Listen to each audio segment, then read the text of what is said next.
Let's head back to Lafayette Square for one more tale of death and intrigue.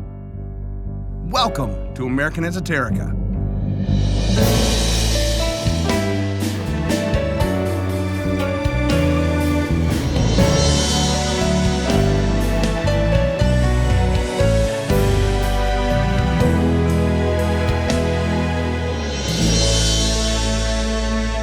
If fishery glass gives you the pug, this is the inability to breathe, the personality, events, and other ephemera that shape our history and culture. I'm Brian Powers, and my co-host today is Dolly, a pug wearing a skeleton costume. So far, we've heard two kinds of murder in Lafayette Square: the broad daylight kind of Daniel Sickles and Philip Barton Key, and the attempted kind of Lewis Powell and William Seward. We've even discussed an attempted presidential murder around the corner at Blair House. This time, we're going to look at a new kind, a killing in self-defense, and it has all the makings of a miracle. In 1918, William Clements was an African-American who worked at the Committee on Public Information, a government office in several buildings in Jackson Place, just a few doors down from where Daniel Sickles had lived at 722.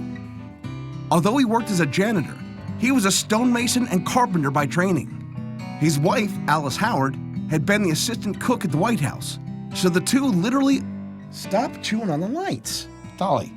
So the two literally worked across the street from each other until she took a job working for the personal physician to President Wilson. James King was the white head of the night watch at the building. He was somewhat less than charming. Among other things, he had written a note to his white coworkers.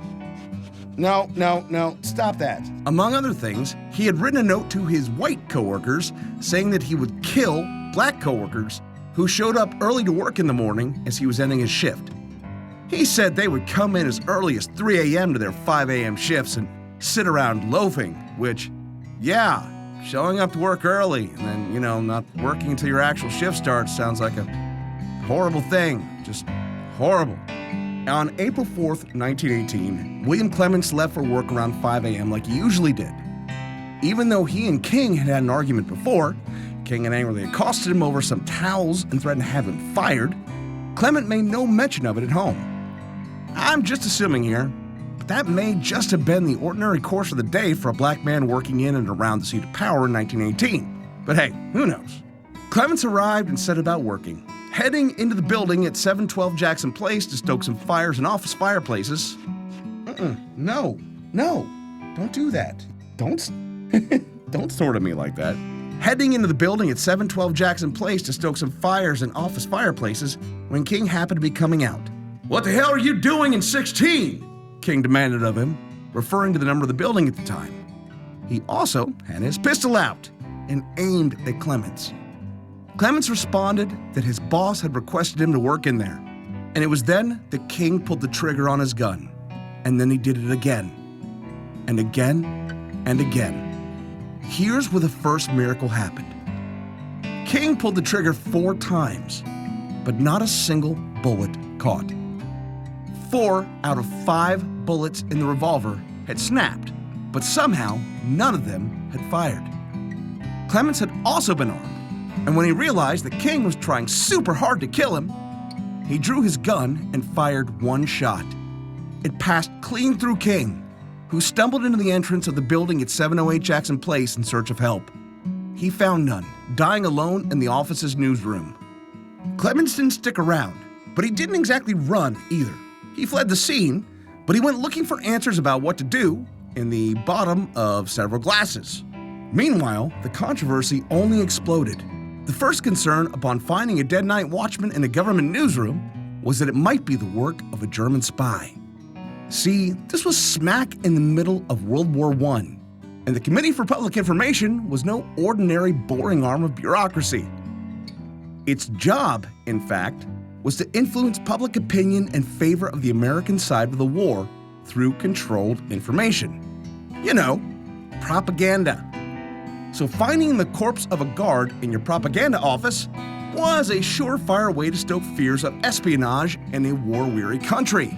Luckily, they didn't yet have social media, so those rumors persisted for less than a single day.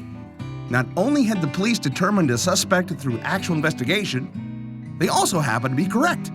The newspapers were quick to spotlight the hunt for Clements, featuring several quotes from King's widow about how he had been having trouble with Clements, etc., and other building employees who suspected it was him.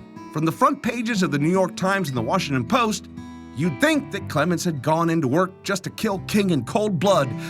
The poor, poor fellow. William Clements, for his part, realized there was only one thing he could do: turn himself in, which he did after a long day of drinking. By now, you could see where this story could be headed, as it has so often in the past.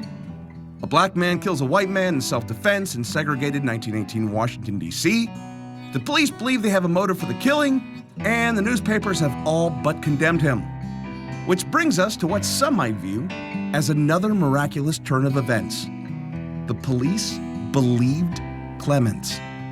And the papers? They believed the police. The front pages the next day took an exceedingly different tone. They printed Clements' story with corroboration from the police. The police had seen the note from King, which I will not quote here, complaining about the African-American employees, that's not the term he used, and threatening to kill one. The police also found a witness who saw King falling to the ground with his pistol in his hand, proving that he had it out before Clements fired. And they believed her too, despite her also not being white. Let's pause and give this some thought. How big of a creep did James King have to be for the blatant racism and injustice of the age to not work in his favor? Anyway, this weirdly decent turn of events didn't mean that Clements walked away scot-free. Of course not. It's still 1918 after all. And William Clements' luck with the police only lasted for so long. Following a coroner's inquest, the prosecutor decided to try him, and a grand jury indicted him. The trial took place on December 19, 1918, but it didn't last long. The jury entered deliberations the next day, and the 12 men of the jury came back with a verdict you knew they'd reach all along. Not guilty. You knew they'd find him not guilty, right? And that's miracle number 3. Maybe, just maybe, the moral arc of the universe does bend towards justice. This has been American Esoterica. All sounds were made by me, Brian Powers.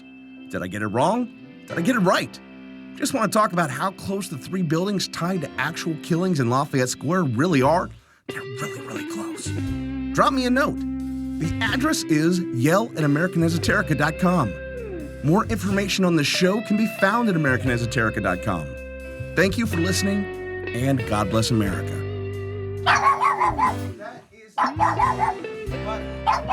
That is a mirror.